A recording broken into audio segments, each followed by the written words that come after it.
Thank you for listening to this week's edition of Poets on Poets, brought to you by Romantic Circles. For more information about our featured poets, texts, and forthcoming readings, or to learn more about the project itself, please visit us online at www.rc.umd.edu/editions/poets. This week features Sarah Gridley reading an excerpt from George Gordon Lord Byron's Childe Harold's Pilgrimage.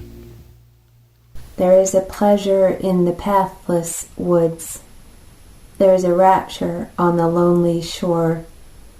There is society where none intrudes by the deep sea, and music in its roar. I love not man the less, but nature more. From these our interviews, in which I steal from all I may be, or have been before, to mingle with the universe and feel what I can ne'er express, yet cannot all conceal. Roll on, thou deep and dark blue ocean, roll. 10,000 fleets sweep over thee in vain. Man marks the earth with ruin. His control stops with the shore. Upon the watery plain the wrecks are all thy deed, nor doth remain a shadow of man's ravage save his own, when for a moment like a drop of rain he sinks into thy depths with bubbling groan, without a grave, unknelled, uncoffined, and unknown. His steps are not upon thy paths. Thy fields are not a spoil for him. Thou dost arise and shake him from thee. The vile strength he wields for earth's destruction thou dost all despise, spurning him from thy bosom to the skies, and send'st him shivering in thy playful spray, and howling to his gods, where haply lies his petty hope in some near port or bay, and dashest him again to earth. There let him lay. The armaments which thunder strike the walls of rock-built cities, bidding nations quake and monarchs tremble in their capitals. The oak leviathans whose huge ribs make their clay creator the vain title take of Lord of thee and Arbiter of war. These are thy toys, and as the snowy flake they melt into thy yeast of waves, which mar alike the Armada's pride or spoils of Trafalgar. Thy shores are empires, changed in all save thee.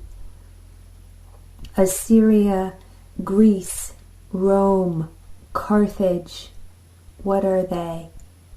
Thy waters wash them power while they were free, and many a tyrant since.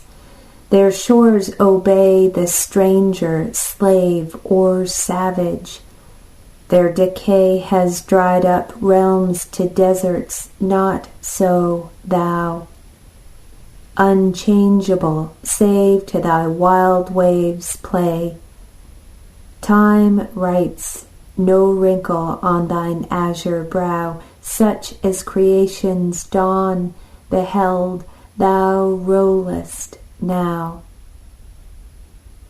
Thou glorious mirror, where the Almighty's form glasses itself in tempests, in all time calm or convulsed, in breeze or gale or storm, icing the pole or in the torrid clime, dark, heaving, boundless, endless, and sublime, the image of eternity, the throne of the invisible. Even from out thy slime the monsters of the deep are made.